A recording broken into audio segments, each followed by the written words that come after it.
Hey everybody, Joe from TusCon here, and we're with the open mic poetry slam, one of TusCon's favorite traditions. First, we're going to have to pay some bills and thank our wonderful sponsors like Bookman's, Nova Home Loans, Brick Cave Media, who publish a lot of our favorite guests, Silver Seas, Year of the Cat Soaps, Art by Ale, James Pack, Left Hand Asylum, Creatively Queer Press, SJ Shower, Goth Geek, Traveling Cabinet of Curiosities, Dragon and Wolf Crafts, Hops and Vines, TusCon Games and Gadgets, who are running our game track. Hit the Facebook page, play a game, and Joel Studler. All right, Linda, your show. All right. So I'm going to assume everyone knows me, but should I do like a short intro bio, Joe? What do you think? Since you're recording this, I know these folks, but anyway, hi, I'm Linda Addison. I do a lot of poetry and fiction and just finished my first science fiction novel. Woohoo. And I've won some awards, won some Bram Stoker awards and Lifetime Achievement and stuff like that. Some Bram Stoker awards? What are you, like 8 now? Okay, Joe, you know what? We're going to have a conversation, okay? I have won 5. Okay. Thank you very much. The latest one this year for The Place of Broken Things. Ooh. I wrote with Alessandro Manzetti. And I had it at the last TusCon. So I know you got it, Joe, because you're one of my favorite fans. Everybody else here, guys, don't take this personal. Anyway, I've also gotten the Lifetime Achievement from Horror Writers Association and Mentor of the Year and stuff. Should I mention the award you guys gave me, Joe, that I've never gotten before? Oh, absolutely.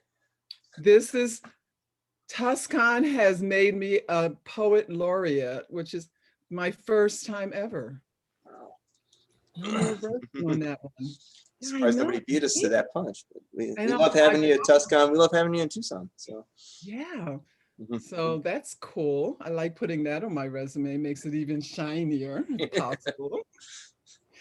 And and then now that the oh, Jill's here. Yay, we can hear you. I can't see you. It says there's no video again. Oh my God. Wow, Jill. This is the big problem we had with Jill's interview. Yeah, right. I saw just a bit of it. Thank you. Thank you. I'm going to try it on the Kindle. Let's see if the Kindle works. Okay. We can try it. I was just finishing my introduction, but you do your thing. No. Sorry. That's okay. You don't know. You didn't know. It's all good. Okay. We can only do this audio. Okay. And luckily, there's enough people here reading that I don't have to read for an hour because, I would do that. Yes, I would. Because I have that power. Anyway, so I think that's all I'm going to say. Brian, Brian Gross, are you going to read? I'm making a list.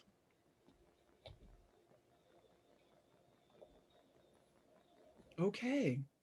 All right. I'm going to take silence as no. Sorry. Jill, did you want to? Oh, wait, I forgot. I'm the host. I get to start first because I can. Okay.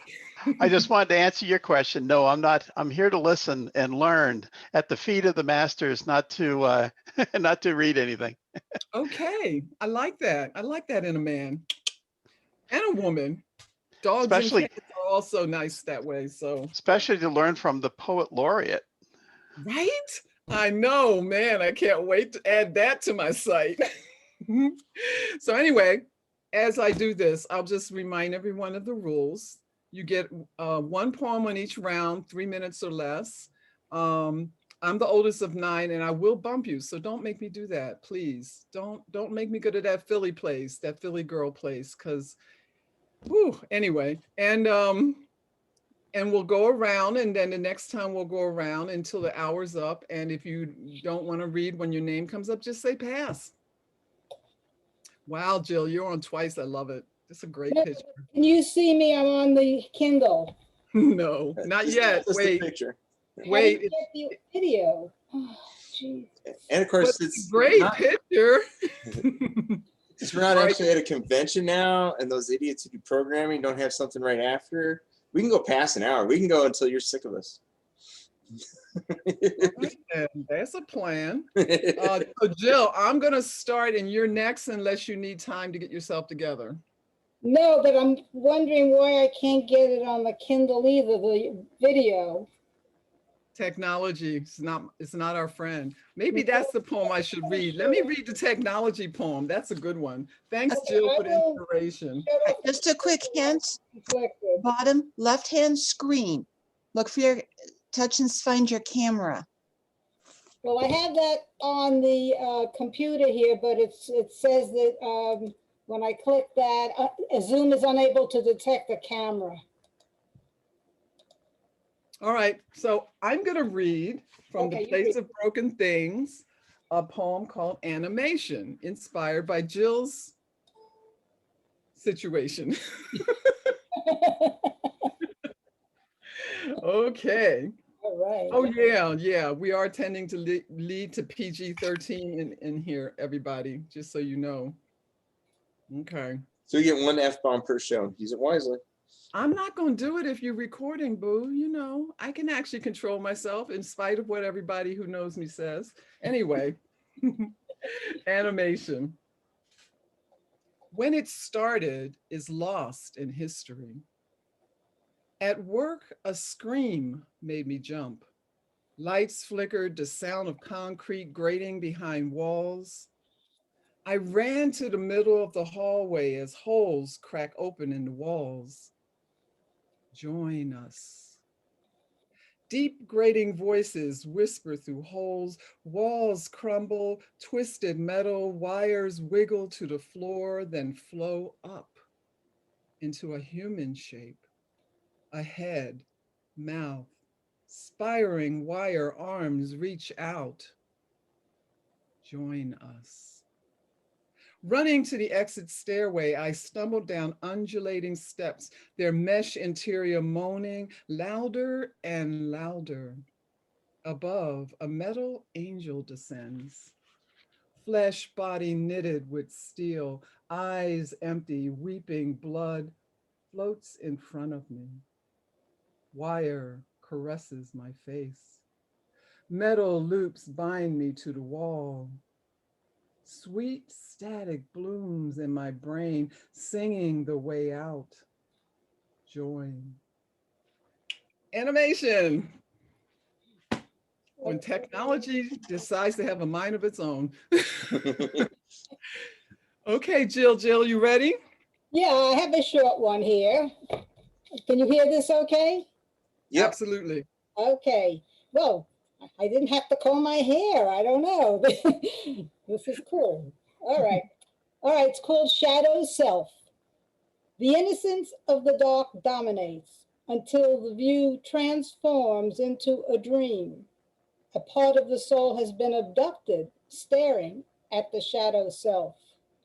Battling between image and substance, stepping out of the dream for a moment, but no understanding of place or time, crawling back into the dreamless dreaming. Shedding the mask, momentary release, without a fear of truth or truth of fear. Reality of unreality, shadow self sinks into oblivion. That's it. I love that. Shadow self is one of my favorite things in the world to meditate on. I know. I know you know, but do you know that I know that you know? Anyway, okay. All right, this time I do have more, so short ones. Well, Jill, why don't you hold the second one? Yeah, I until- will. Oh, okay, Give I'm it sorry. one around, yeah. Yeah, okay, great. Okay. Carol. Nice lipstick, by the way. I can't hear you. No, you're muted, darling. You have to unmute. Can you hear me now? We can. Yay.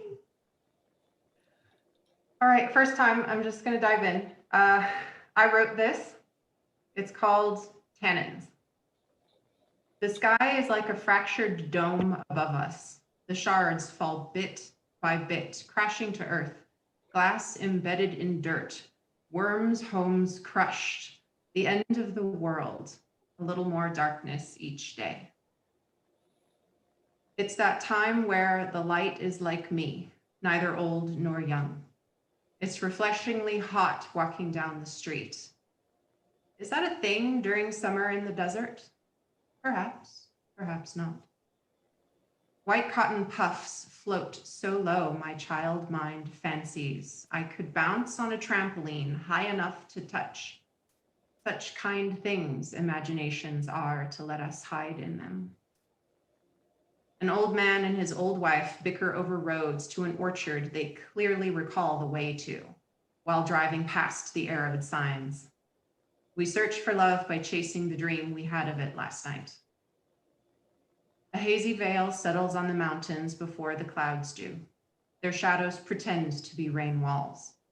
Only when the real thing arrives can you tell what you have is as strong as tissue paper. Such an old grade school argument. This tastes terrible. You taste terrible. Inward bitterness is obvious when one cracks the surface. It makes everything outside sour. Woohoo, I love that. Oh my God. There were like 3 lines in there. I was like, oh, I want to write a poem to that one. Oh, I want to write a poem. I love weird stuff. That's just me.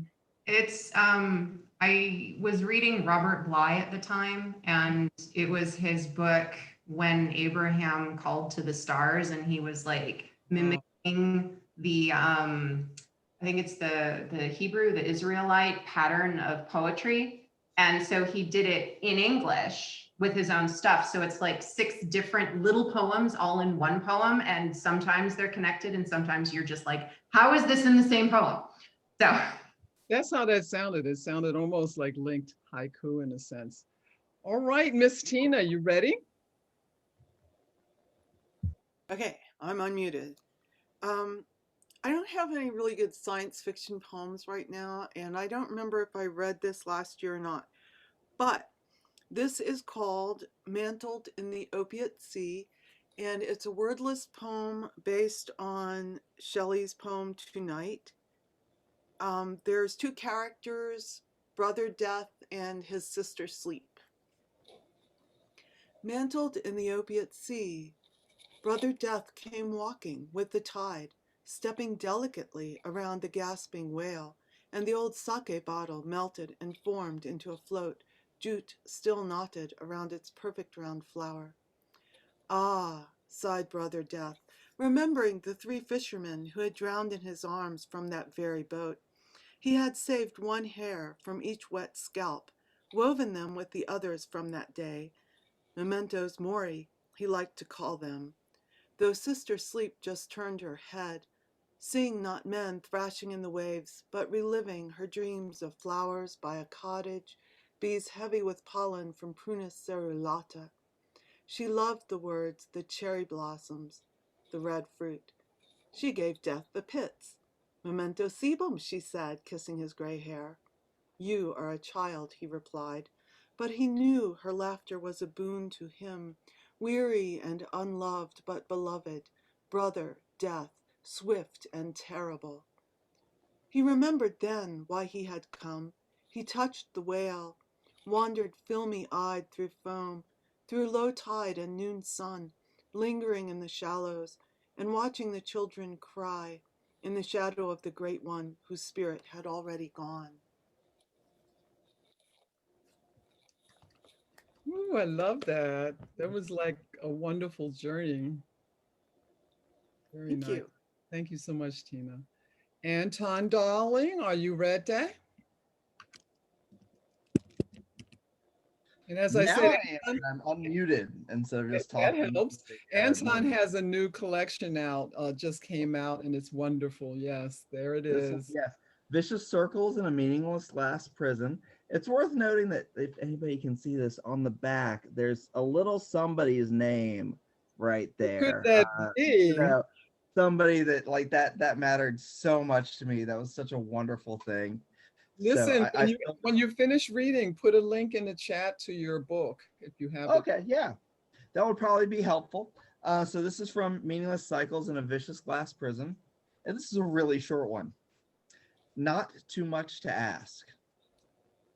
Why can't a guy enjoy his dinner without some self-important corpse grumbling and groaning its way towards him? There we go. Way to drop the mic. My kind of poem. I swear, you don't know, this whole book of his, just like, I had to stop and like take a minute a few times because it's just too awesome. All right. Thank you, Anton. Thank you, and okay, let me get myself together. Maxwell, my dear, are you ready? Another one of my favorite poets. Yes, yeah, I'm ready. So this is going to be a prose poem. I timed it out so it shouldn't be that long. So this appears in issue 13 of Spectral Realms from Hippocampus Press. It's one of my more darker ones. It's called City of Skulls. Inside the emptiness of my dreams, towering palaces of marble, stone, and jade crumbled over the inexorable eons, wishing for swift ruin. The streets were filled with cracked skulls whose ripped crania spilled liquid nightmares on the pavement of the dream city. Crackling tones pierced my ears as I stepped over the brittle pieces of ivory and decayed calcite, their sorrowful tears pouring into the rusted sewers. I dare not imagine the terror that ravaged this city or wonder at its true primal nature. Toward the broken horizon, underneath silver stars where calamitous galaxies swirled in the oceans of oblivion, I felt bathed in their tears of falling stardust. The tears that were shed for a city whose ideals were now preserved in plastic stood as a remnant of that silicon society. I treaded further into the bleak alleyways alongside cold towers whose insides were torn apart. A soulless wind scratched against their frames, its cold chill throttling my scream. It was then I knew something sinister had permeated the space within my dreams, a viral darkness so ancient that its apotheosis was likened to that which soaked the nameless city in evil. I began to run faster, feeling each step crunching under the littered streets. My nerves rattled as bile thickened, darkened, poured from the eyes of those broken skulls. Something was coming, anxiously waiting to consume me. The wind howled again as I reached the edge of the crumbling city, obstinately protesting its doom. The skies began to ooze the disfigured coloration of gold, diamonds, and radioactive particulates that formed a dismal yellow burst of light. As I fell to my knees, a piercing tone ruptured my insides with the pain in my head following as black bile dripped from my ears. The misty haze of the timeless day soon filled my eyes. As the heavy sun of rust and blood congested my pores, it was then I realized I stood before that nuclear god, whereupon at the bottom of the universe it sat on a throne built from the bones of 1,000 dead races, waiting with a dark, entropic sanguinity. A corrosive paresthesia soon overtook my body as I slammed into the pavement. There was nothing more, nothing left as the scent of miasmal sludge slowly filled my every orifice. The muted tones of gold and brown painted my weary eyelids shut with a heavy palette of spectral discoloration, and lost inside the emptiness of my dreams, towering palaces of marble, stone, and jade crumbled over the inexorable eons, and the streets were filled with my cracked skulls. Whew. Whew. That was a ride and a half. So Maxwell's like knows how to do himself some prose poems better than me. I really haven't conquered it as well as Maxwell has. So thank you so much, my dear. Dana. Ready? I actually am ready. I'm in Denver, by the way, and one of the local poets down here. Thanks for coming down, as it were. This is actually kind of fun. I've been able to visit other conventions.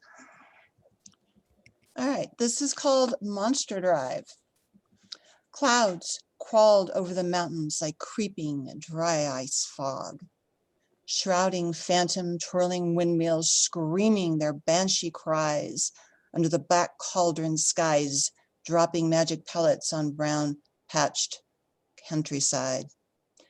Ghoul lights knifed darkness, passing unknowingly close to prey, eating up dead corpse miles.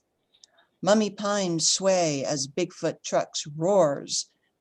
Blue footprints on silver disappear as if in deep backwoods. Shadow dinosaurs, pumps search for their ancestors, passing them on to ant gas canisters, swarming the hill beside the white rock things, lurking, devouring current knowledge, awaiting discovery, unlocking ancient mysteries. Lakeside campers tarry, savoring stories about ritual cow sacrifices, teenage massacre, and swimming boat creatures. Sunlight shaft penetrates mist, dispelling waves, blessing drivers with visibility, revealing Tudor-haunted mansion, solar-powered pyramids, Stonehenge fence, post gracing Wyoming sagebrush Egyptian desert. Wow, thank you. That was really like a postcard, one after the other, of like really unusual images. I love that. Thank you. You're welcome. That was actually written while we were driving across Wyoming and all the things I saw. Oh, cool. Oh my gosh. Okay. All right. I like that. That had a bunch of stuff in it I wanted to write to too. Well, thank you. Mira, did you want to read something? I didn't have you on the list yet, so I'm going through people who came on after I made my list. No, I don't want to read anything. I just want to listen. Oh, yay. We like listeners. Jim Springer, did you want to read anything?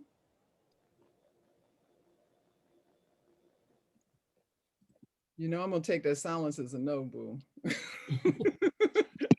All right. Liz, did you want to, Liz Vila, did you want to read anything?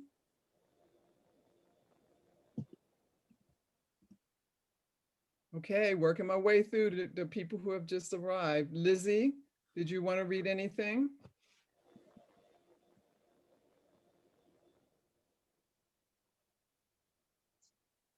Megan?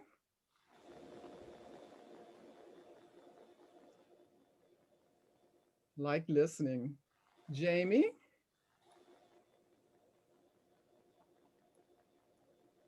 All right. I'm just here to listen. All right then, love that too. All right, so we're gonna start another cycle, and you know who gets to start that? Me, because I can. Once again, you know, if you can do it, you got to do it. That's all I'm saying. So I like how there was a lot of synergy with this last roll, and I know, you know, people were reading what they were reading, but you know, that's just how my brain worked. There was some kind of connection going on. So I'm going to read from How to Recognize a Demon Has Become Your Friend. Gosh, that's awesome art on that book. Who did that? Right? Who did that? Jill Bauman, man, the bomb. And my favorite, my best-selling book, especially when I do it in person, because like they look at the cover and they're like, what? And then if they walk away, I get to do the, oh, you know, you cannot buy the book, but this is entertaining and instructional. So, you know, take your life in your hand. They always come back and buy it. I don't know why. Anyway. It's your hands. It's the hands. Your hands. Your hands. Remember that. Yes, and I bought the original, babes. So, so I'm going to read actually a poem called Animated Objects, which is reprinted from my very first collection that didn't win any awards, believe it or not. I know people think I'm like Michael Jackson, I always win. No, that one, it was my first book. I'm just saying, you know. So it's called Animated Objects. We are neither wooden chairs, nor neon lit apples, nor raven tipped dream snakes. We are rainbowed running creatures, long limbed, sometimes short winded, often soft, often hard. Love at its best, at its worst. Extraordinary mistakes, mistaken genius, bottled, beaten, buffed. We are here to fly with the moon, the wind, howl at the moon, rise out of light, charred ashes, and dance barefoot on our own graves. Animated objects. All right, kittens. Very good. And like I said, if you don't want to read it anytime we go through, just say pass and it's all good. Jill Honey Bunny. Yeah. Yeah. Yeah. Okay. All Double. right. So this is a little different than most poets. It was sort of a group of people who kind of gave an assignment to you, and you had to write about an inanimate object. No pressure. Just write it now. And this is what I came up with. Okay. It's called Power. It was nearly midnight. I knew I wasn't alone. As the silence whispered, a presence filled my cluttered room. I felt myself begin to tremble. Sensing eyes staring, fixed on the back of my head, I wondered if fatigue had beaten me. Had my imagination taken flight? Ever so slowly, I turned my head. No movement, no shadows, just an empty wall socket with its vertical slit-like eyes fixed on me. I became caught in its gaze, mesmerized. All I could do was stare back. It wasn't menacing, yet its capabilities were greater than mine. I picked up the cord with the silver prongs on the end. It was then, with renewed confidence, I knew it was powerless without my input. Oh my gosh. I love that. I love how it just like it got like unexpected and funny at the same time. Good Right. work. Good work. And also a little bit of rhyming in there. I am not known as a rhyming poet. And I had just finished a project. I can't say the name of the film yet, but I did a rhyming poem that's the backbone to a stop action animation film. And I was like, whoo, I had the rhyming dictionary up and everything, rhyme zone. and then I had my buddy Jill read it too, because, you know, not that she could fix the rhyming for me, but just, you know, to give me feedback. And just when I thought it was perfect, she found stuff. So amazing artist, poet, and also line editor. I don't know. I don't know. I'm just glad we're friends, you know. Carol, would you care to read again? Assuming I can take myself off mute. No, wait, no rush. I know. All right, so this one is called Therapist. And if you guys know what that is, tell me after.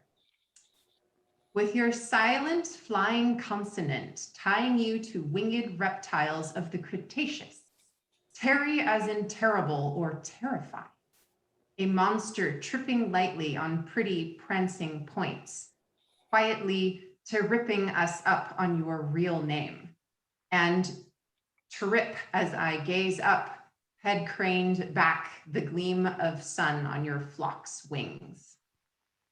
What is it? I have no idea, but I bet Tina or Dana knows. I don't know. Daniel. So before you can you do it without Google? I'm not even trying, but go ahead. And then everybody else. Okay. I recently found out that the Pegasus, its technical name is the Terapus, spelled with a silent P, like pterodactyl. And Pegasus is the name of one of them. Nice. So I wrote a poem about terapuses. Yes. You know what? I love words so much. When I discover a word like that, I would have done the same thing, except I didn't discover that word. So I couldn't have written that poem because I didn't know what that word was. No, terapus. It was kind of a riddle. It was good. I love it. Tina, did you want to read again? Sure. Again, I don't have any science fiction poems for you today. This is kind of a subversive take on the Christian idea of becoming a new creature. So, the high and happy union with God. First, I'd have to be ripped from the womb of myself, anesthetized and cut clean open, pulled out, and every cord linking me to me tied off and cut. I'd have to breathe a cold air with no history of blood to it. I'd be a new creation, screaming his breath into untested lungs and squalling out virginal praise, leaving the woman I am. Or maybe the shell of my forehead would split, opening a chasm along my back, cracking everything I've never seen. I'd slip out wet and white and soft, hardening in the moonlight to someone winged, someone for whom the years underground were a moment, joyful preparation for this single intention, rising newborn on my mating flight. Wow, I love that. I don't know. You know what? Labels are funny, but I would have labeled that horror. I don't know. Well, that's why it's subversive. Subversive works. And by the way, this was just called a poetry open mic, Tina, not sci-fi, anything. Yeah, but I mean, sometimes I have really good sci-fi poems and Yes, you sometimes I do. don't. Okay, so this was your conversation with yourself. Okay, it's all good. Because you know what, when Carol first said her poem name, I thought she said therapist. I was like, yeah, we could all use a little of that. Thank you. But no, in a different way, we all got, anyway. All right. Anton, I know you got something else. Okay, we can't lip read, babe. Lip reading is not working, Anton. Lip reading. Muted, unmuted. There we go. Okay, yeah. You'd think I'd be used to this stuff by now, but no, I haven't figured it out. So as much as I want to sell my book and read things from that, I want to make sure I get a chance to read this because I had a friend of mine like win a contest through where she's getting a poem written for her that, of course, a friend I've known for 20 years decided to tell me that she wanted me to encapsulate her as a human being, like everything I know about her, into like some words. I'm gonna try to keep things PG-13 with my expressions about that. But I just wrote it last night. I have not edited this thing, and since it's being recorded, I really want to embarrass the crap out of Laura Langford Recitaris. Yes, I'm gonna point you towards that girl. So I'm gonna try reading this one. Yeah, that's what I do to my friends, though. That's what they get when they tell me that they want me to do this and then turn them into a villanelle as a person. And I don't do rhyming poetry either. So this was hard as hell. Anyways, I don't have a title for this yet. I don't know what to call it. So I'll just call it Laura for the moment.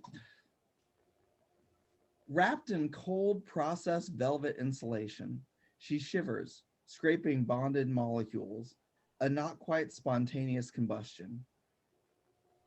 There is a self-imposed isolation, the preset coupling of existent rules, wrapped in cold processed velvet isolation. While small things inside scream cremation of bitter ravings from forgotten fools, a not quite spontaneous combustion. Still, she knows the local expectation of choking back the bitter, bile-soaked gruel wrapped in cold processed velvet insulation. Though there's a building to expulsion, overfed with gnashed teeth of self-righteousness or self-righteous fools, a not quite spontaneous combustion. Till pustulant growths force seclusion, denying the false promises renewal. That's probably not. Wrapped in cold processed velvet insulation, a not quite spontaneous combustion. Sorry, this is what my handwriting looks like. So even I have a hard time. Stop giving excuses. Keep going. That was it for the poem. Okay, all right. But that's what you like. I'm gonna point every one of your friends towards this, Laura, just because it's what you get from throwing that at me. I like that. I like that a lot. I love that form too. I've done a couple myself, and I've done poems about people. I've done poems about people I never even met because they wanted in something, and then I send them a thing, and I interview them, and then I write the poem, and yeah, it's like that. Thanks for that word. Even though my thanks for that word, Carol, because my document wants to change it to pretties and prettiness, and I'm going to say no to that. So I like your word better. You are welcome. Well, take us to hell, baby, and back. Or whatever you want to take us. You don't have to do what I tell you. If you're ready to, if you want to read again. What? I said, if you want to read again, this Yeah, is your sorry. That's okay. Okay, so when I wrote this one, I had a fascination with like carrion plants, and just the fact that such plants like existed on our planet. I just thought that was really interesting. That so so this is another one from Spectral Realms. I'm a kind of like a regular contributor to a Spectral Realm. So this one is called Carrion Dreams. Okay. I found myself wandering in marshes filled with putrid toadshade, where under the black stars, purple-winged Nygos exhale a rotting delight across my face as they hungered for death. As I waded through the sludge that splattered underneath my steps, thorny weeds covered in birthwort and stinkhorn filled my vision as they and other twisted alien mycotropic plants contorted around a great tower stretching lazily toward broken clouds and shattered horizons. Littered with red skunk cabbages at its base, a carrion scent soon made my nose run with blood as I stumbled over toward its black heart, ignorant of the dark wonders that lay ahead. The tower, whose skin of obsidian and igneous scale swayed like a lowly beacon in the middle of a wild forest, wrought by the overwhelming scent of death, amidst an endless droning that rained down from the sky in the form of flies, locusts, and acidic rain, filled me with familiarity that I couldn't discern. It was like some dream, a wild vision. The otherwise wretched smog created a mystifying blanket as I climbed the spiral stairs lining the labyrinthian rim of the tower. Finally, atop the obelisk of marble and bone, I wandered into a dreamy mausolean temple where shadows and time pulled me closer to some awful truth. The winged beasts again howled, their mouths yawning toward the vast spectral majesty above with ancient lust. Beyond the doors of this shrine, their cries worsened as I wandered inside, as if some awful deed had been committed, something that could never be unseen. The scent of decay became worse, thicker, like some viscous fluid that flooded my lungs, making breathing nearly impossible. Soon the lights had all gone dark, and the flames withered into ash, filling my soul with a menacing feeling as if I'd been here before. The world I found myself in, these creatures moaning in a raucous symphony, were like a nightmarish memory my mind had desperately wished to suppress. My body shuddered as I approached the slab in the vaulted room, where clawed hooves clamored above an opening like vultures, their mouths waiting, dripping, and glaring down eagerly at the body below them, seemingly ignoring me, only wishing to feed on the carcass. In that awful moment, I knew not to look at the face on the slab, for I knew it would be more familiar to me in its alabaster repose than the bones meet the scalding flesh of my own worn visage. The weight of that ghastly truth held such a revelation that I would have rather been crushed by the immensities of my own vast ignorance and naivete, while secretly letting the deadly realization fester and burrow deeper into my heart. This was the garden of my nightmares, a ghoulish plot littered with the seeds of my soul, and I was forever its caretaker. Oof. Okay. Take us there and back, or not. We just leave us in hell. Why not, Maxwell? You know what I'm saying? Just like a nice little garden, you know. No, no, there was blood coming out of my nose. No. um, Dana, did you want to read another one?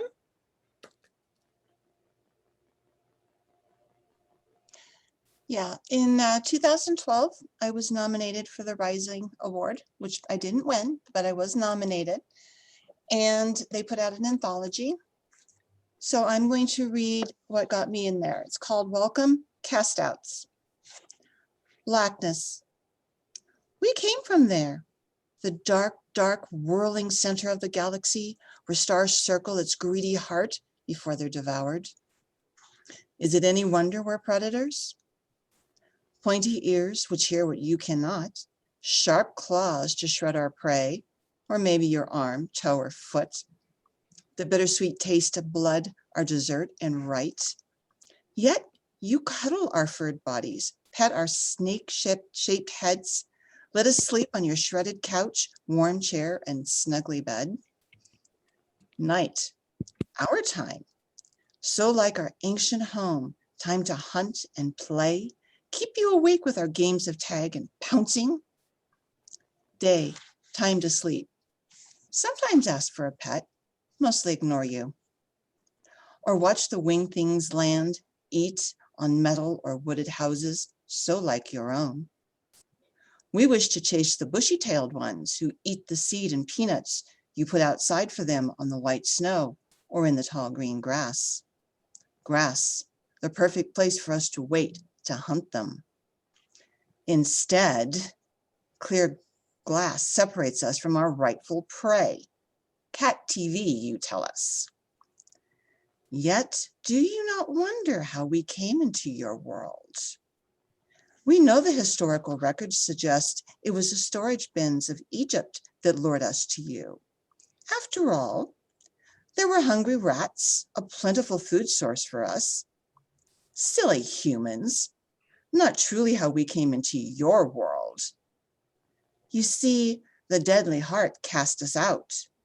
We were dangerous and rivaled its power.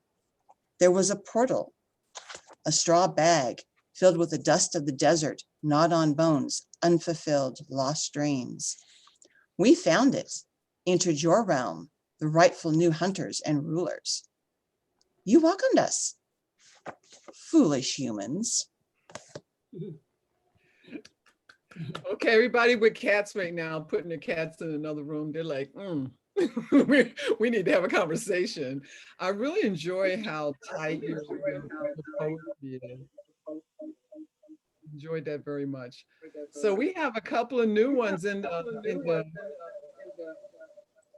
I'm hearing an echo. What's going on? Okay. Does anyone else hear an echo of me? Oh, someone needs to mute. Okay. All right. So we have two new entries. Joe Palmer. All right. So this is actually one of your poems, Linda, because I haven't written a poem since high school. But this is actually from, so this is the first book of poetry I ever bought since high school. Now, of course, I have a lot. And yeah, this one really spoke to me. This would be the title track, as it were, of this book. And it meant a lot to me when I first got it. So, how to recognize a demon has become your friend. Song from their open mouth makes you sleep. Upon waking, you feel empty and sad. There is a mark of ash on your chest where your heart should be. Their eyes remind you of hunger, but everything you eat has no taste. Your eyes reflect flames in the mirror. You stare at the sun, but it doesn't hurt. They ask you for the time, but you tell them when you were born. Suddenly you can't remember your mother or father. Your other friends stop calling you, their faces flashing missing online. You change your status to possessed on your social network. When you walk past the church with them, you feel sick and have to cross the street. They joke about being allergic to old buildings. You laugh with them. One day you blink and you have no breath. Memories of your life fade like a dream. All you see is red sky, ash under your feet, and in their burning arms you cannot cry. Oh my God, I've never heard anyone read that before other than me. Thank you, Joe. I've never heard that before. That was intense. I'm just going to tell you, I'm going to read the last poem in the book, which is How to Recognize Your Friend Has Become a Demon. That's going to be my start on the next one. Because like I said, get that book, Carol. You love it. This is like entertaining and also knowledge and information you need. It's instructional. I'm just saying, I don't know why people take it any other way. Okay. Thanks, Joe. I'm honored that you read it. Daniel. Thanks. Hi there. Okay, so I've got two short, serious haiku that I wrote today that represent how I felt last week. And then I'm going to read something fun from Creepy Little Bedtime Stories, which is just a wonderful anthology by Madam M.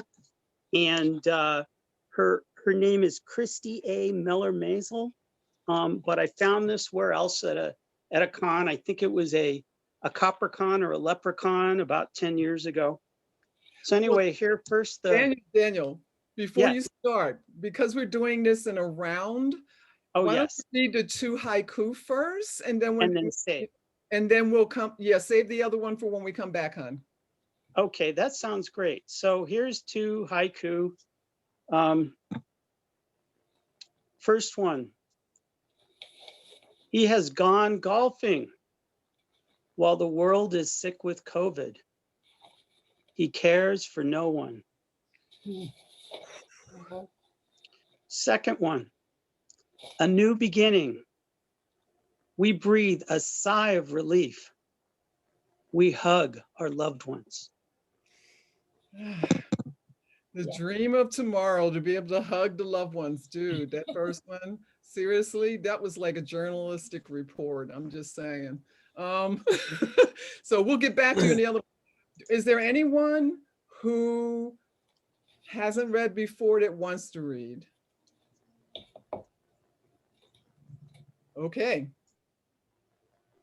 We have 11 minutes left. So Joe, should we try to do another round? We can do another lap. There's no hard stop. I got Okay. nothing going on my Zoom channel till December, so we can just keep on going. You know what? No. Okay. No. I appreciate the expansive love you have for this, but no, we're not going to December. But we'll at least do a couple more rounds. Oh, my turn. I didn't put myself on the list because I'm always at the top of the list. That would be my list, not yours. You don't have to have me. Okay.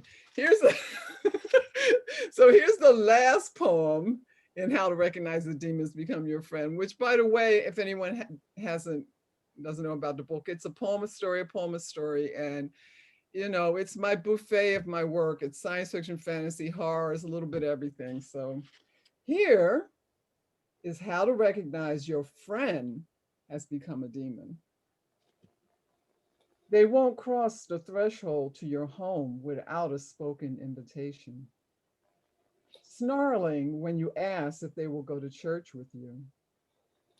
You find strange patterns drawn in chalk under your bed after they visited. Your pets suddenly begin to disappear. They ask for your firstborn as a birthday gift, avoiding the mirrors in your house saying they're having a bad hair day. You dream you ran away with them to the circus of lost souls. Upon waking, you see red circus tents on the horizon. They begin to smell like sulfur, giggling when you tell them someone has died in your family. They take you to the crossroads at midnight for a party. You offer your soul as a door prize. How to recognize your friend has become a demon. There you go. So, Miss Jill, do you have something? I know you got something. Come on now. Of course I do. I'm going to read Time Trap, which was published in Space and Time magazine, right? And who's the poetry editor for that for 20 years? No idea. Boom, me. Boom you. Okay, boom you.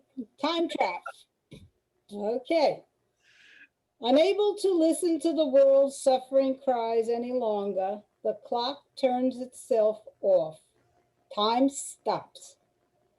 The timepiece slowly wakes to discover a world without motion. Unflinching, its ticking resumes, pounding in the emptiness.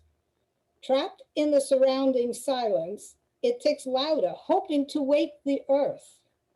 The clock waits patiently. Tick, tock, tick, tock, creating a rhythmic chord that pulsates deep into the core of the planet.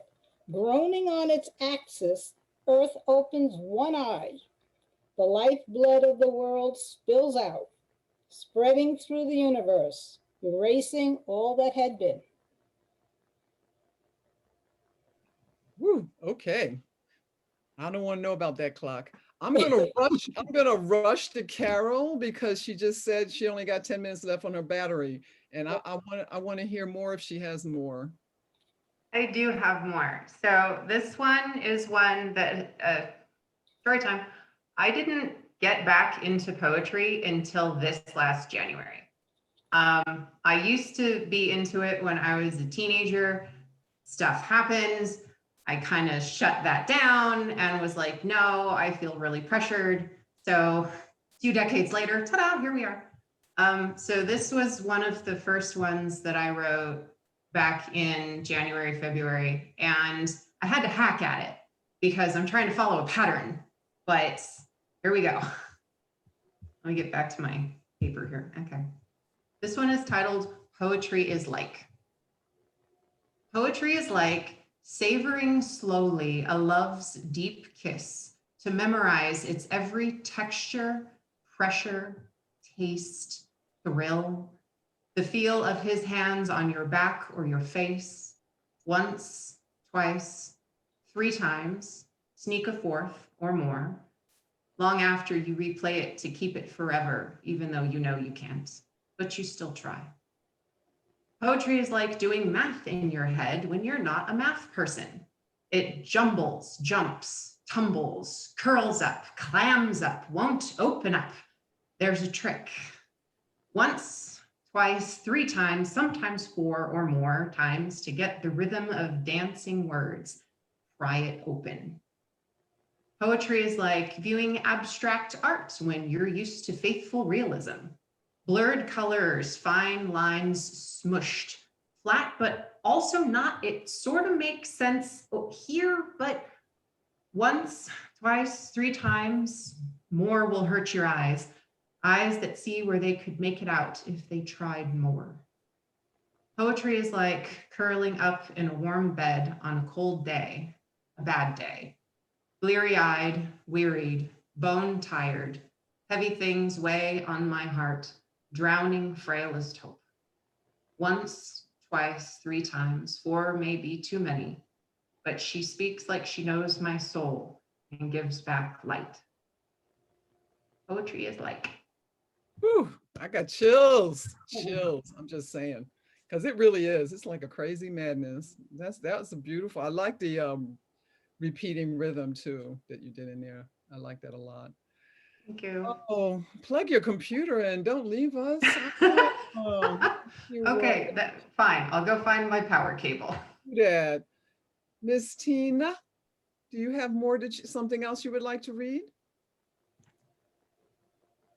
Okay, this poem is for you, Daniel. And hopefully it is a poem that we can look at as something in the past soon. It's called Gapes and Bollards, and of course it's a reference to the Bollard Wall. Hold on, Jeff, the dog needs a chewy, so he will leave me alone. Sorry, the dog is very insistent. Poem. I was like, that's a cool poem. The dog has issues. Gapes and Bollards, a poem. Dominating the landscape, decimating the landscape, $20 million a mile. Meanwhile, ocean currents are speeding up, bumblebees are dying, warm water is consuming the glaciers. It's business as usual here, a world being vivisected, one reinforced steel panel at a time. Woo, too real. Too real. Hopefully we can look back at this time soon. Yes, that's not hopefully. This is going to happen. If some people can live in denial of whatever, I'm living in denial of this. This is how it's going to be now, from now on. Looking back on these moments captured in poetry. Yeah, that wall though, I mean, we can't afford to maintain it. So it's going to fall into disrepair over the decades. And one day it will be a memory. So Indeed. yes. Indeed. Thank you, dear. Anton, would you care to read another one?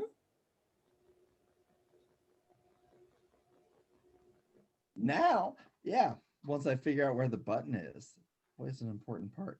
Okay, so this one I'll go ahead and again, because I have no shame. I'm trying to get people to buy this damn thing. So there you go. Buy this book. Um, this is Still, you have not put the title or the link into the chat. oh yeah, I need to do that. Thank you for reminding me. But you can read first and then you can do it after.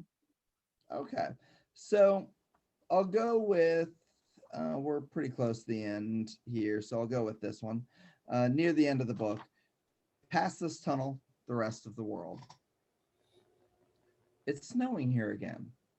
Great white plastic chunks falling from the concave sky, and here we sit on the fractured edge of the world, eyeballing our own reflections across the gulf, an abyss that doesn't stare back, only echoes our mumbled eternity. Amen, as we return home.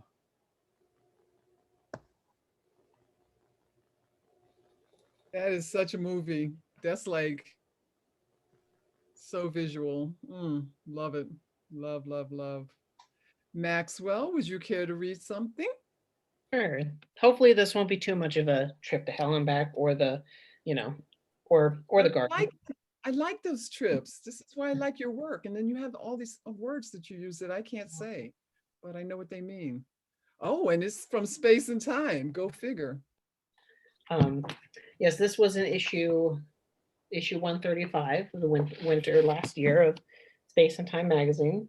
So this is called Crimson Faces.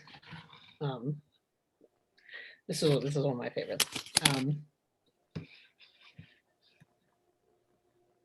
Wandering along the floor of a dying wood, I found strange comfort in the faceless of the night. The empty stars above flickered with a happy tread as dried leaves, sucked entirely of their greenery, crunched under my leather boots. I could not recall what alien force brought me to this place, but whatever it was, the immensity of the thing in the air weighed down on my thoughts in a way that I could not reasonably discern. An obscure feeling, like that of some opaque, rusty matter seething through my veins. Dust and fog clouded my vision as I followed the dirt road towards a shadowy place. I left the station some time ago, months maybe, years even. Again, those platitudes escaped me as I did everything else. The phlegmatic god had taken what was left of my faulty idealism, drenched in a wretched coat of falsehoods, only to soak it in the bitter stench of my new reality, oozing with crimson pus.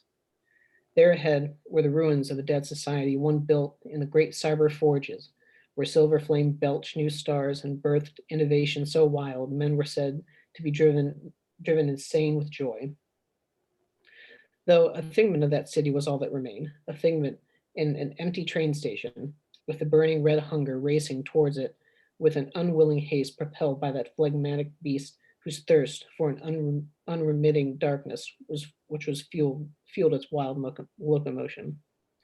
Pale sprigs and upturned roots passed by my window as the train barreled onward. I smelled the foul odors coming off the petrified wood in the form of some grotesque fungi mixing with the rusty hinges. My senses militarized themselves in an attempt to counter the offending stenches, but their campaign was thwarted, for the odors were too strong, and my eyes were still muddled with the pustule horizon of iron and blood, only to be reckoned by the guttural noises coming from outside the speeding train.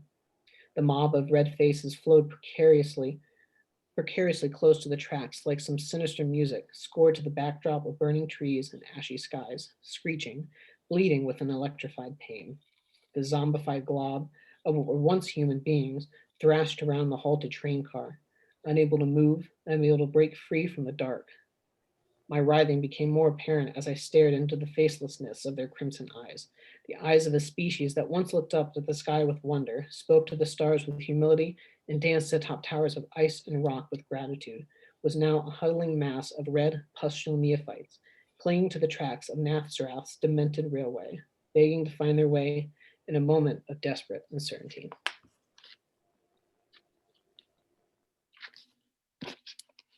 Yes, is what I have to say. Yes, like literally, I can't even read Maxwell's stuff out loud because, as you all know, I can mess up my own name on a good day. And he has words in there that I know what they mean, but I can't say them. But beautiful, the way he puts it together and the images. Yes. And don't ever be afraid of taking people to hell, Maxwell, because you know what? There's some people that just need to go there. I'm just saying. Well, they can take the train, so. Exactly. That's what I'm saying. Let's see. Dana, do you have something? Oh, I do, yes. This is the only poem that I ever wrote that came with a melody. And when I read it or I sing it, I hear a bassoon in the background. This is basically called a cat lullaby, and it is in this book, Winter Awakening. So, and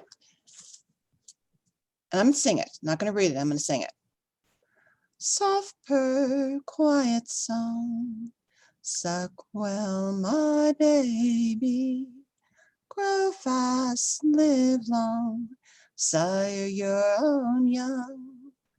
Sleep well, young one, grow up to hunt.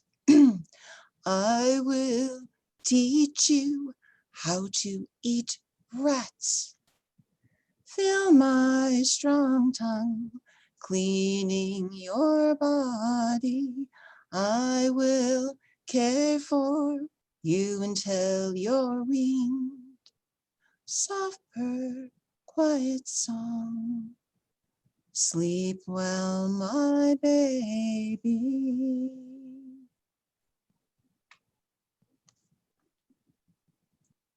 Oh my God, I love that. I got chills at the end. Could you come over to my house and sing that to me every night? That would be awesome. Okay. Joe, did you have something you wanted to read again? I do. This time it's from your co-author, Alessandro Manzetti. Did I get that right? Yeah. And you probably, when I put in chat that I wanted to read something from Alessandro, knew what it was, because Lynn and I had this fantastic email conversation early in the plague that I still think about to this day, because it was just great fun. If you're a fan of classic rock, pay attention. There's clues in here. It's called "Come On, You Painter, You Piper, You Prisoner."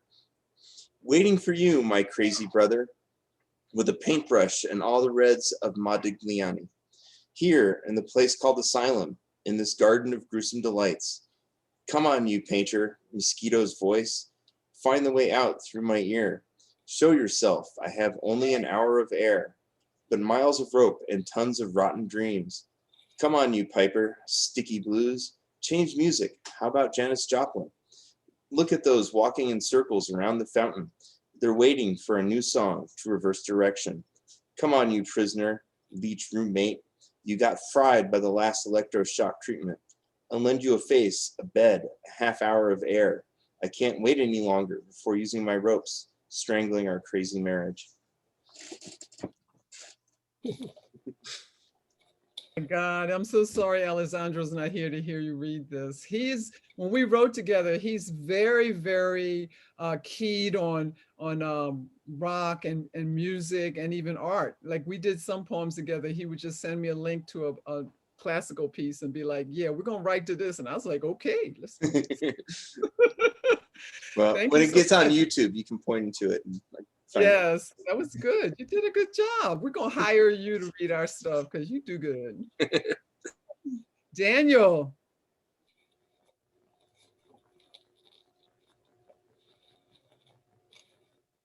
Okay, I found the right button. Okay, this is just fun again. This is from a little book by Madam M called Creepy Little Bedtime Stories. It's a lot of fun. So something maybe a little bit on the lighter side here, called Wolfman Joe. One day, Joe discovered something odd about his face. There were patches of fur all over the place. Long whiskers he'd comb, but they wouldn't behave.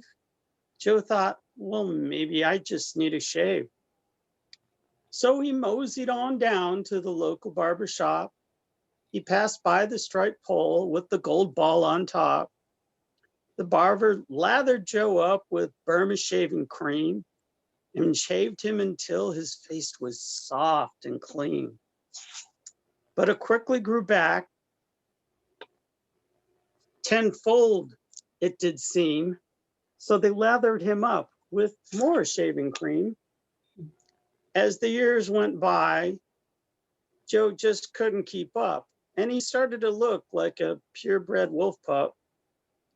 He grew a small tail and a great pair of fangs. His hair got real knotted, and he suffered from mange. He felt oddly strange when there was a full moon. He barked and he howled, and he would start to croon. His neighbors would yell, "Hey, look, it's Wolf Boy." The mean kids would call him that ugly stuffed toy. It was hard for old Joe to be so big and hairy. No one wanted to be liked. He wanted to be liked, not thought of as scary. Then one day while Joe was playing throw and fetcher, he got caught up in the net of the local dog catcher. Back at the pound, Joe pleaded his case. "Hey, I'm just a man with a real hairy face." The vets all prodded and poked him with sticks, x-rayed his insides and dissected his ticks. They finally came to an enormous conclusion. This wolf was a man needing a blood transfusion. The nurse stuck in a huge honking IV. They asked him real gently, "Sir, coffee or tea?"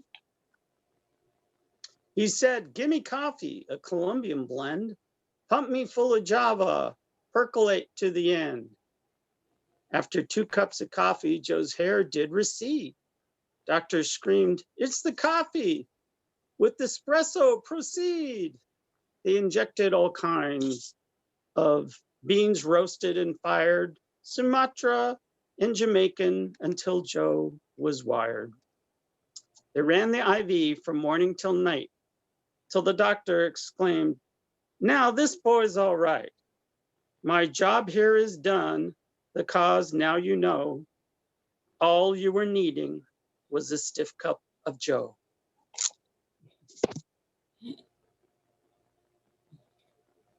Literally, that was hysterical. And the reason I had 2 divorces, no, it's not really, but I gotta have a cup of coffee in the morning or I can't handle life as we know it in this dimension. It's not why I got divorced. I'm just making a joke. Because I tell people, don't talk to me until I had coffee, or things could go bad, really bad. Anyway, thanks, Daniel. Megan, you have something? Oh, yeah, I do. Thank you very much. This is really fun. I'm visiting you from Tacoma, Washington, where I'm spying for WesterCon. Oh, well, thanks for See coming down, and good luck with WesterCon. Let's hope Oh, yeah. reality's So- back by then. So, I'm very excited to be here. This is really fun, and it's much more fun than most of my Zoom meetings, which are for work. So every couple of decades, I write a sonnet, and this one's kind of science-ish. I wrote it on the New Year's Eve, one New Year's Eve in Southern California. And it's called The Astronomer's Ode to Winter. So it's not, hopefully it's not too horrific. Okay. Orion hunts across the winter sky, brave Sirius dogs faithful at his heel, while ever on before bold Taurus flies, and all about them planets spin and reel. Andromeda stands watch now high above, her mother sits hard by in golden chair, and contemplates the Gorgon's writhing hair, and if that death is worth a daughter's love. Far in the north, look you, there prowls the bear, searching among the hills for her lost cub, or seeking out some long deserted lair.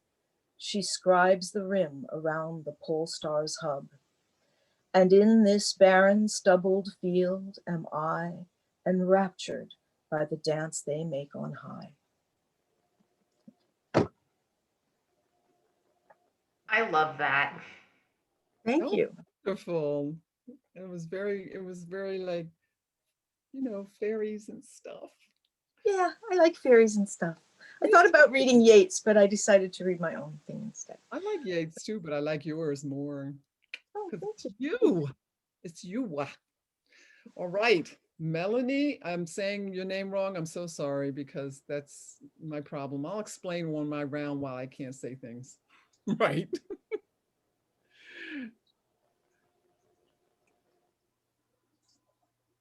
Wait, did you ask me a question? Did you want to read something? Um, hmm. Well, I hadn't planned to, but I mean, I don't have poetry. I write prose, or I guess I write songs sometimes, but I hadn't thought of reading it really. You could sing a song. I loved when somebody else did that, but how about if I get one of my nephews on, who I was just telling about this and saying, you should come do some of your stuff. He's really good. Poetry? Yeah. Awesome. We Yeah, just let have me a try to limit. reach him and he can stand in for me. We have a limit of 3 minutes, so Got it. Got it.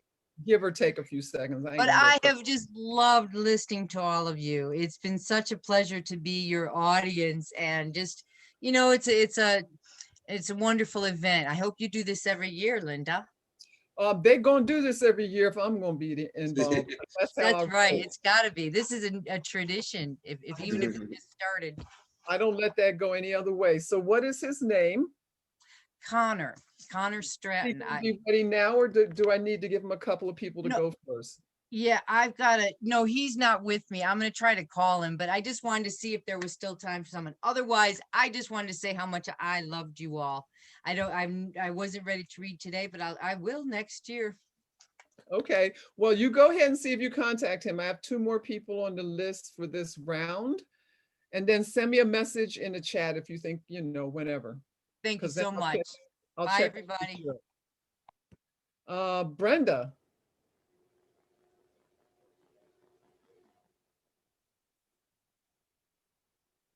Unmute first, right? Can y'all hear me?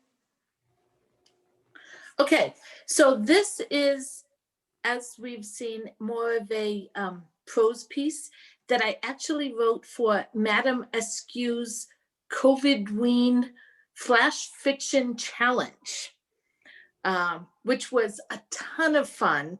And I'd love to do it every month if that's the way it works out. But so the flash fiction has to be under 500 words. It has to follow the theme, which was one quiet night.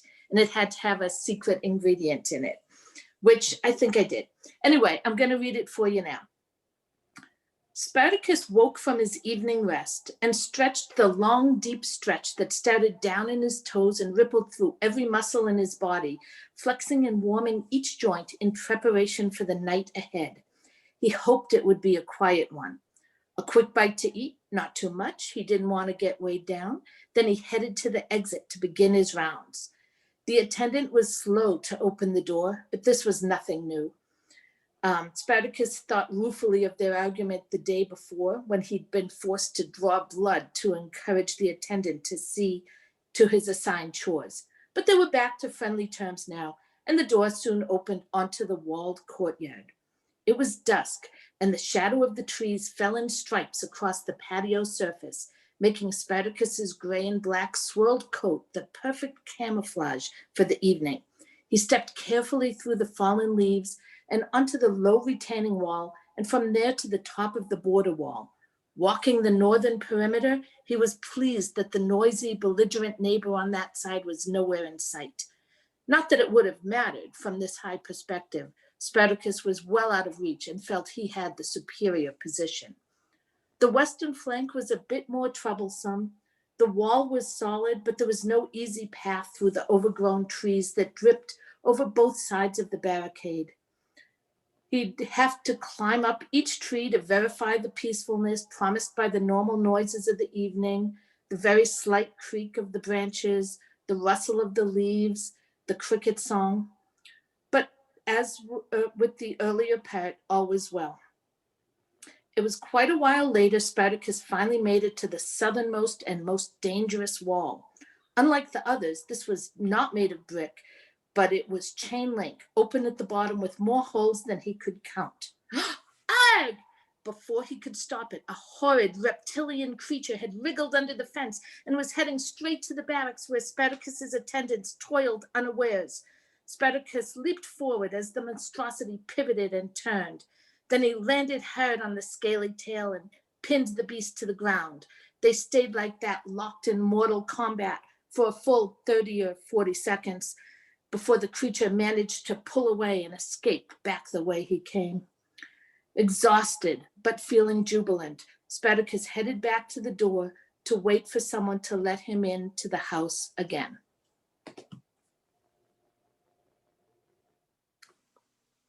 Nice. Nicely done. Thank you. I love the madam. Honestly, okay, I'm not going to say anything more because we're recording, but there's some inappropriate love that I got for her, but never mind. She's wonderful. I can know, say right? that. She Don't is we wonderful. all have inappropriate love for Madam Askew? I I think, know. Absolutely. She's amazing. Oh my. and appropriate love, but the inappropriate love is more fun. Well, you I know, call it cheeky love. cheeky love. That's so Cheeky madam. love. That's so madam, I must say. So, Debbie, did you have something?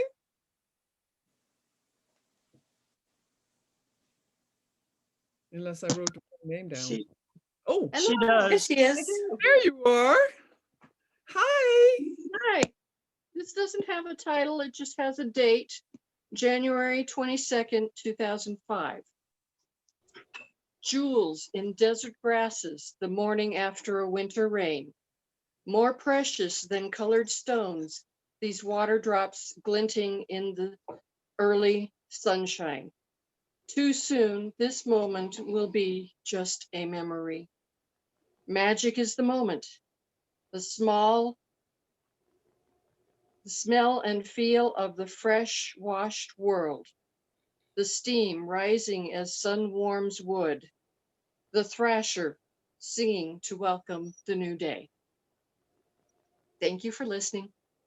Oh, that's so the desert. Isn't that true? That is the desert. I have like a courtyard here, and that's what happens. Like you get up and then there's like droplets, and then like you blink and they're gone. It's so magical. Thank you. Mhm. Thank you so much.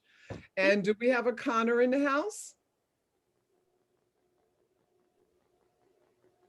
I don't see him yet, but what, Jamie Hart also volunteered to read one? Yes, I have Jamie. I added Jamie to the list. Thank you. That'd Joe, be for great. keeping- And Connor, if he's not on yet, he'll be on any second now. Okay, well, let's let Thank you. Jamie go. Okay. So this is something I wrote about 35 years ago. So it's an older piece. I used to write poetry riding the bus, and I was really hooked on alliteration combined with rhyming. So this one is called The Haunted Samba Jungle Nocturne. Tinkling trinkets, musty cave, bugs creep, bats screech, echo grave. Dark and shrouded Tumbic morgue, Gothic grumbling, chartreuse floor. Blackened, raging, cobweb thick, cobbled mystic witch broomstick. Groans of glitchy, slimy slug, foaming fangs from frantic frogs. And so it is with gashes great to bite with teeth that propagate. And that just goes to prove some things they just get better with time. Well done. That's something I couldn't do. I can't do that. I don't know how to write that form that way. Thank you. Well, you're All welcome. right. So am I waiting to see Connor come up? Is that how I'll know? Oh, I'm so sorry. That was so kind of you to offer that opportunity. I'm in an area that has terrible internet. I think the email isn't going out because I'm still here and everything. So I apologize, and I thank you for offering that opportunity. No, nothing to apologize for. Technology this week has been like a whole situation, let me tell you. Could we Everybody's hear been one having- more from you to end us off, Linda, so we end up on a good note? I hate to go out just me saying sorry. No, that wasn't gonna happen because you know Nope. why? Because I'm hosting this. It's gonna start with my voice and it's gonna end with my voice. Unless we run out Perfect. of That's time. exactly what I was hoping for. That's how it should be. So let me just ask you this, Joe. So we've Yeah. got about another half an hour if everyone does 3 minutes. What are you feeling about the time? Because that puts us at 5 and I don't want to go past 5 anyway. Okay. Yeah, let's go for it. I Okay. could probably actually find another one of yours I could read. So It's not your turn yet. well, when the time comes. Okay, I'm just It's keeping you obviously your turn first. honest. That's what happened. You get somebody as old as a 9 and 7 of them were brothers too. Stop it. That wasn't even like when I worked down on Wall Street, these big guys in the suits would be trying to intimidate you. And I was like, have you met me? Get out of my face. Okay, so we're going to do another round. And like I said, if you got something, you got them, drink them. Read them. So I'm going to read because I'm trying to get something from everything. Being full of light and substantial. Which and then people should start thinking about putting their sites up so people can go and get their stuff. I'm going to go on that long. Maybe I can find. Okay, Mira. All right, put you on here. This is a short one called Poem Crazy. Okay, let's go crazy. Let's make elephant souffle. Twirl Mars and Venus on the ends of our dreams. Make love in the shadows of black holes. Weave the echoes of nightmares into a mask of all time. Sweat until our wounds heal in a tent spun from the smooth, sweet skin of unborn devotion. Let's write a poem. All right, kittens. Jill, my dear. Yep, I'm here. Okay, well, being an artist, I tend to write art of poetry. I think of it as painting with words. So this is one of them, a shorter one, called Canvassing the Spirit. Pure white, untouched surface, a void waiting to be filled, as the texture of woven fabric crossing in angles sends glints bouncing in random patterns. Fingers gently stroke the canvas as shadows dance playfully in a fluid, silent motion. The brush, hearing an imaginary song, twirls on its head in the paint. Strokes of brilliant color break the emptiness with stark reality. Sparks of inspiration capture spirits, giving them life, painting the air, not the substance. The intangible comes alive as medium transforms into form. The gaze transfixed ahead as an image glares back, each challenging the other to blink. Art poetry. I love it. Thank you so much. You daring me to blink. I ain't blinking with you though, because you're too good. So, Carol, my Carol, you replugged in? You gonna give us something? What's up? I am plugged in. My husband is back, so I've turned video off. Fine. It's all We're good. very informal in our office. I understand completely. Yeah. All right. This is very short. I wrote this in February. I titled it Not a Haiku. Street lamps are like orange torches marching against the night to protect our precious metal boxes. Without them, we're just bipeds. Wheels are a type of magic. They grant us power for a price. Nice. Again, I love that you just you're so tight with your writing. It's wonderful. Thank you so much. Way of saying a lot with so little words. Okay. Tina. All right, this is a dramatic monologue written from the perspective of the vampire. Soon, my darling, I will come, with fungus growing on my tongue, smelling sweetly of the grave. I will take the love you've saved through 1,000 lonely nights and lick your throat so pure and white. And in the morning of your birth, we'll bed together in dark earth, bide together through the day, and search the night for warmer prey. If you should face the wooden stake, your screams will be the prayer you'll make. I will flee the searching sun. As for love, I'll find another one. Nice. Okay, I just realized what I want to end with, inspired by you, but that was good, thanks. Anton. Okay, well, hello.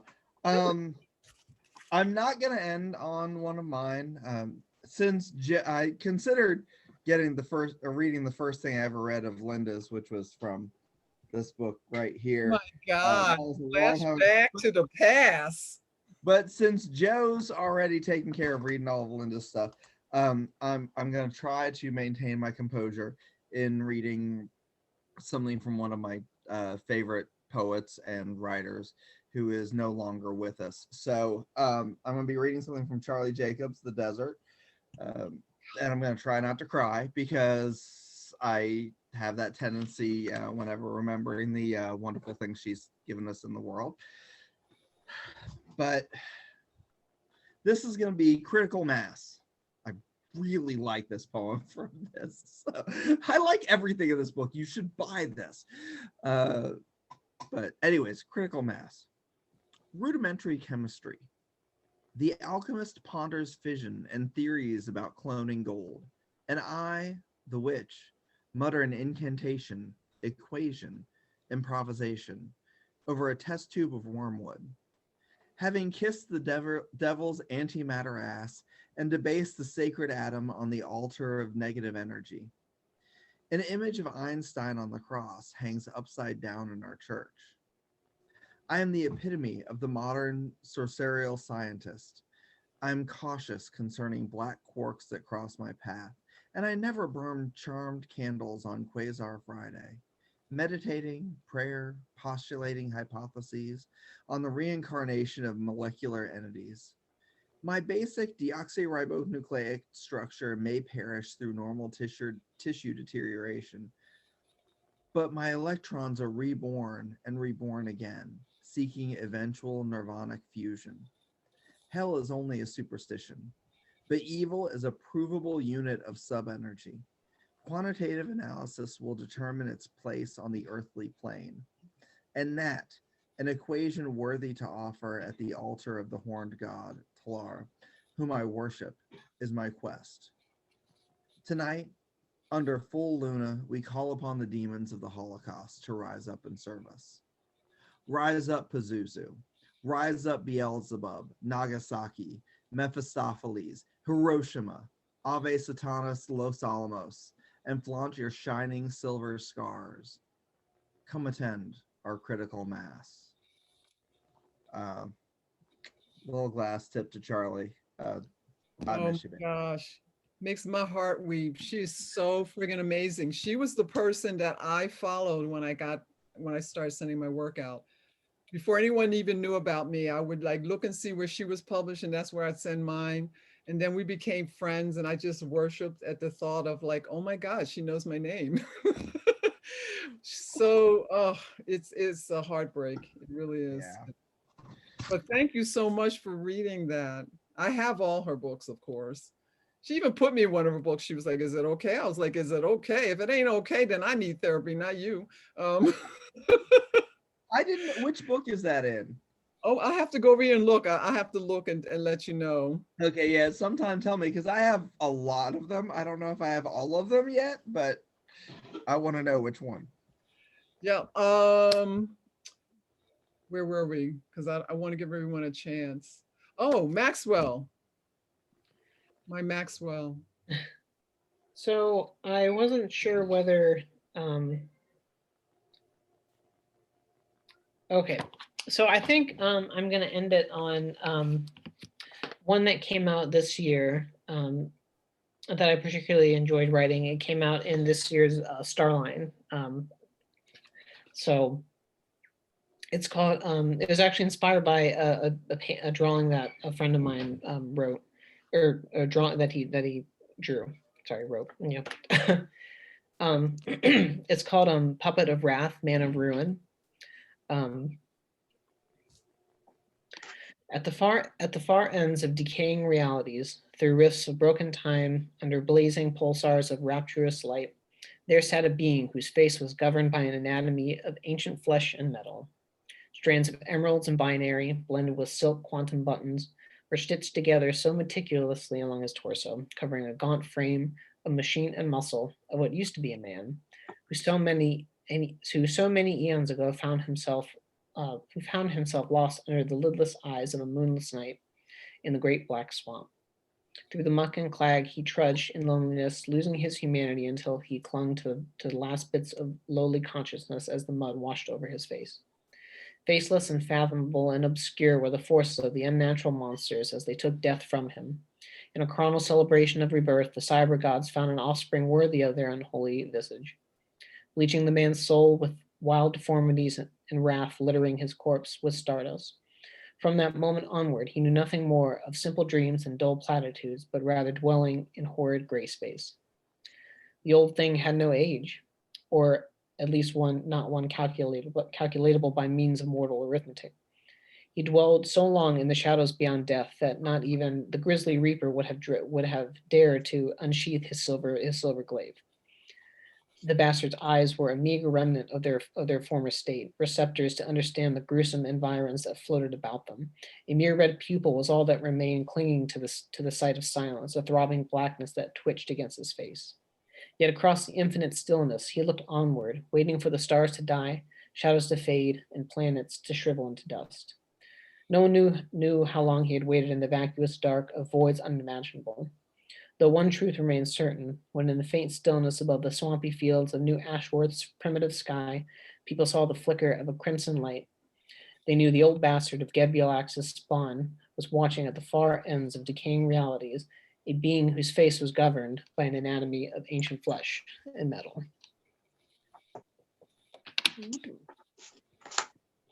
It would be awfully nice to have like a novel done in poetry of your work, Maxwell, one day. Hopefully soon, fingers crossed.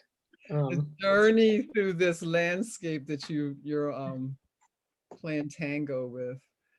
Thanks for putting up, thank you, Anton, people putting up links to their work and to submission places, because literally, if any of you guys haven't had anything published, you should really be like checking out getting this stuff out, because it's too much fun. It doesn't matter.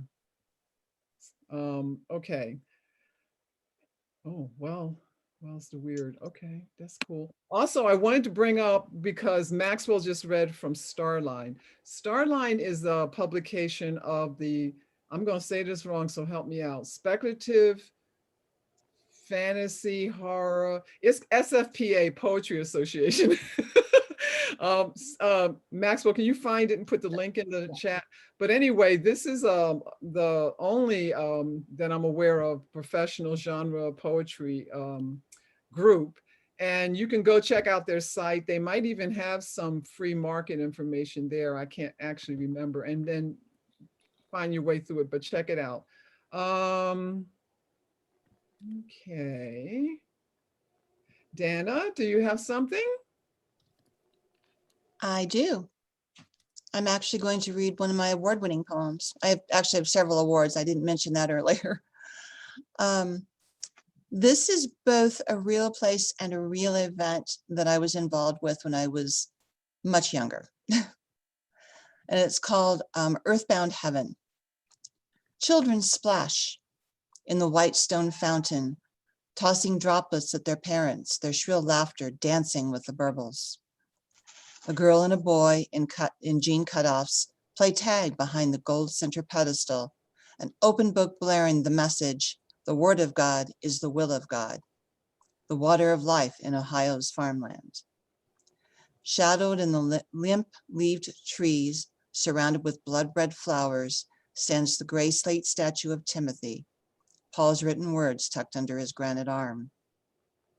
Gathered in white and striped, gathered in blue and white striped circus tents, worldwide saints rejoice in heavy wet heat, the week-long earthbound heaven, the rock of ages.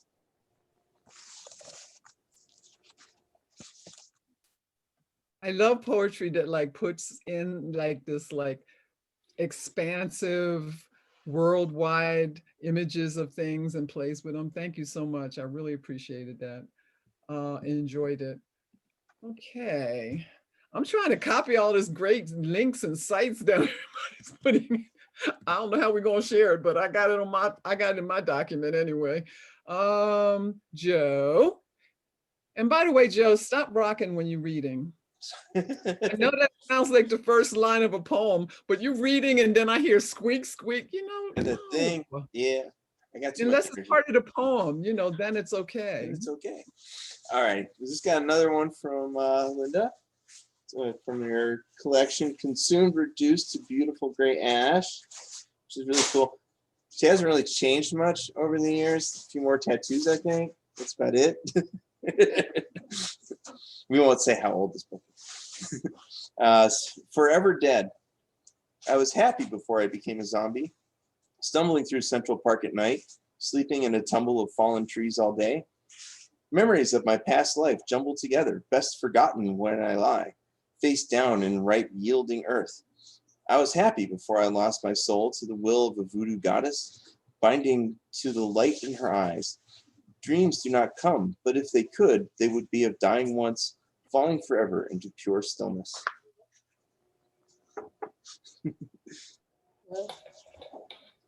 Thank you, Joe.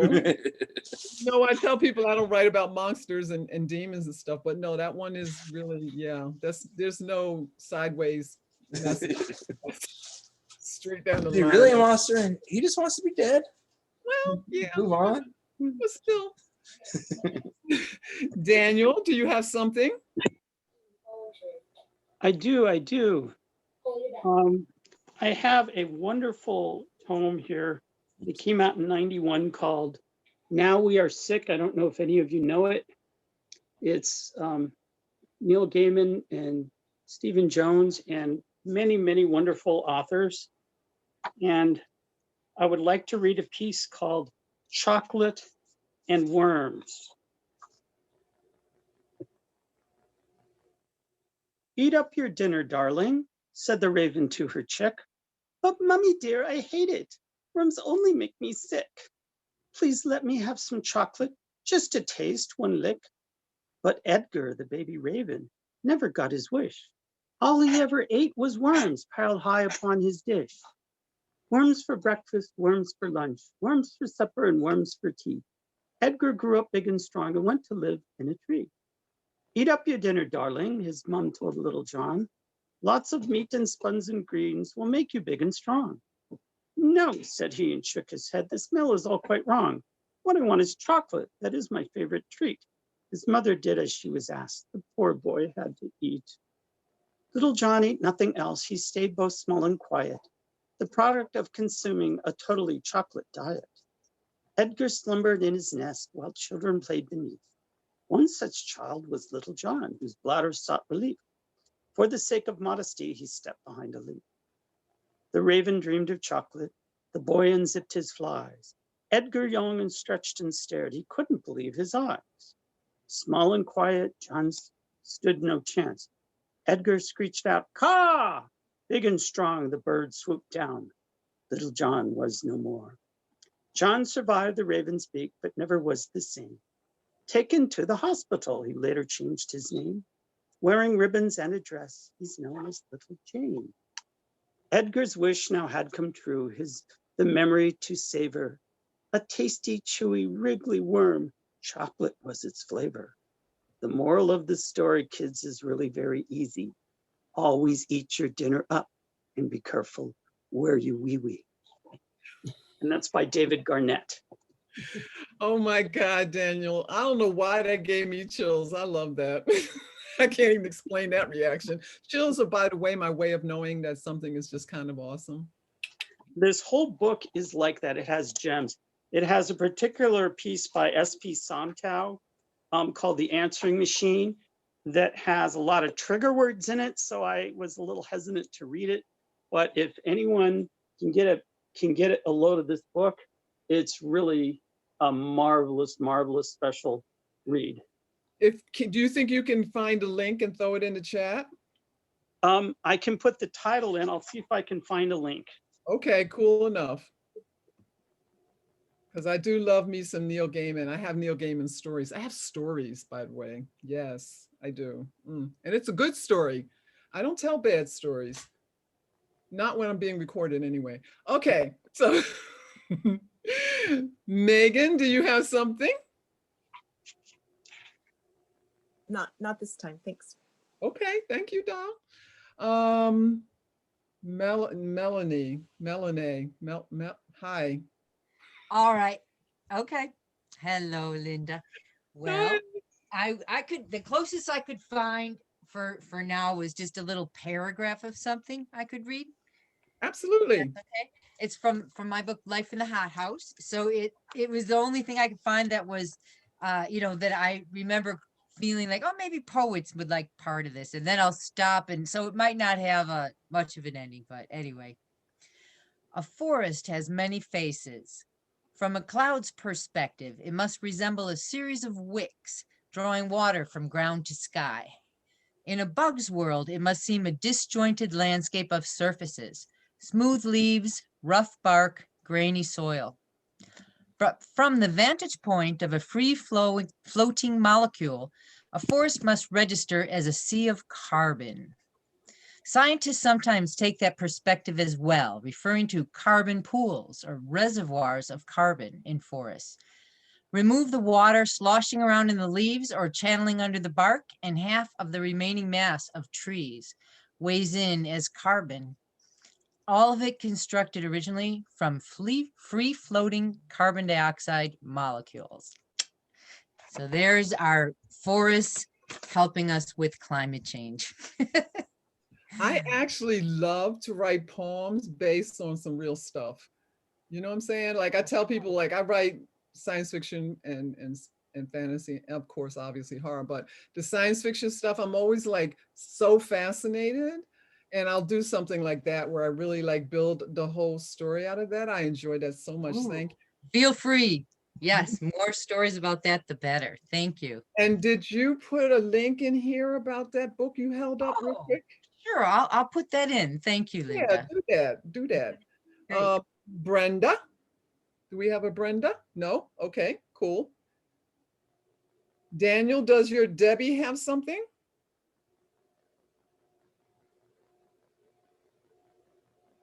Okay. And we don't have Connor, right? We didn't get a Connor this time. Oh, Daniel, does Debbie have something?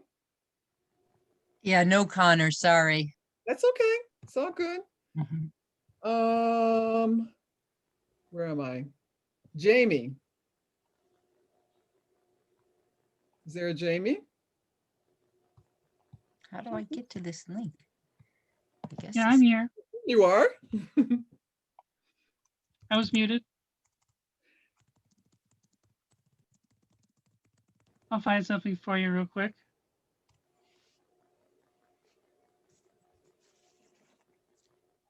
This one was an award winner. It's called Forest Wanderer. It goes, rowboat tidings rimmed with clay, muscles aching, thoughts astray. Sun invites the pores to sweat, vigor winds keep hair unkept, and so the salted breezes spill across the bay, across the hill. As dunes they build, then swirl about, crustaceans play and bivalves spout. And if it did this scene repeat, like snow on distant mountain peaks, the blue skies billow puffs of white, and sunset ushers silent night. I love that. You used the word bivalve. Get out of here. I love you. And a good rhymer on top of it. Nice. What award did that win? I won 3rd place in the National Library of Poetry. Cool. Good for you. Nice. Mira, did Mira send me a message and say she didn't have anything else? Did you? You probably did, Mira. I'm just tracking things slowly. Okay. I found a thing, but it's super depressing. How about something funny? If you need to.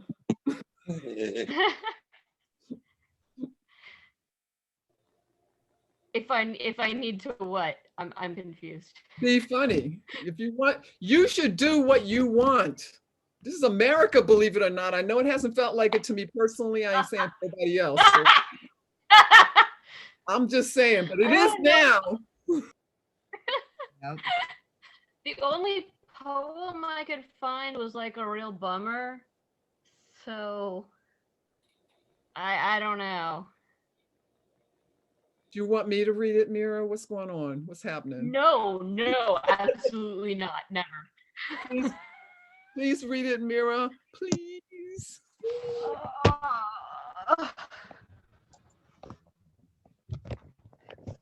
I hope Daniel put up the title of the book called "Now We Are Sick." I think you should follow that up with your poem.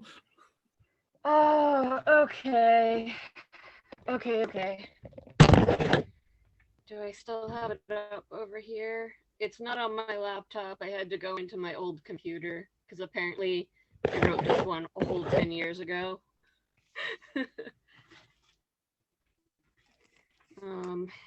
Let's see how bad the moving mess is behind me. Not too bad.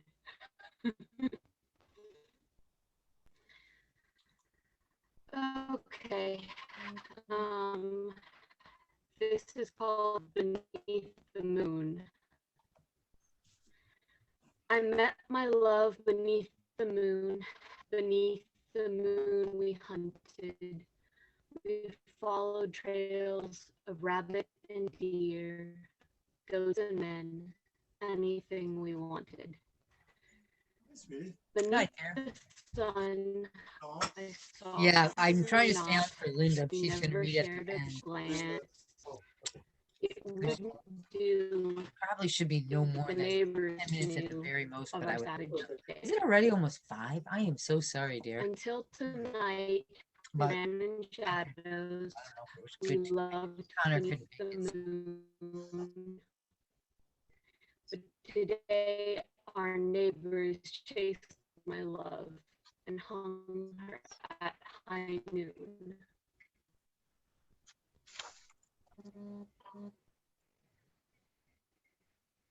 You know, Mira, your Wi-Fi totally Beneath messed the us. sun, I drove my cart out on delivery.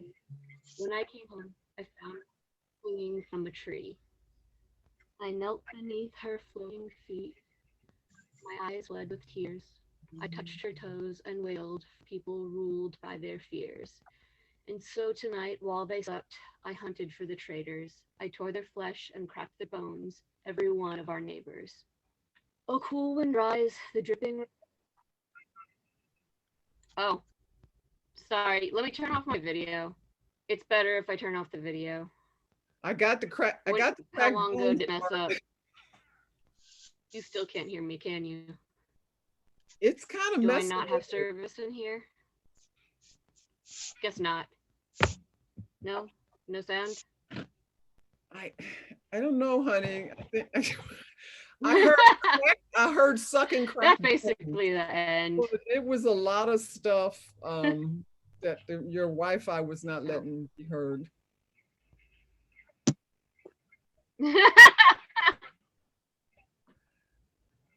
What's My going on? Wi-Fi is not great, and it's probably worse in this room.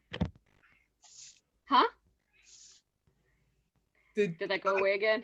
I don't know. Did you get to the end of your poem that we almost kind of heard but didn't? Yeah, just about. Okay. I can't read it in a different room. This room is like all brick, so the Wi-Fi is probably crap. So sorry. That's all right. You tried, and you know what, Mira? What? I love you. I love you too, Linda. Okay, so now so now we're gonna do the last piece. What? Guess who that's gonna be from? That's right, children, me. So I give you a choice. I have One Night Stand from Animated Objects, which probably hasn't been heard much and is kind of short, or Mami Wada, which is longer, and a lot of you may have heard that and may not want to hear it again now. So Let's go with rarity. One Night Stand, it is. You got it, babies. So that's from Animated Objects, which, like I said, didn't win any awards, but that's me as a little girl on that bicycle. Yeah. All righty then. One Night Stand. They met at a singles bar, and at first glance, she knew it was love, deep and true. And at first touch, he knew it was love, slick and cool. And at first kiss, they knew it was love, wet and hungry. And at first bite, he knew it was over.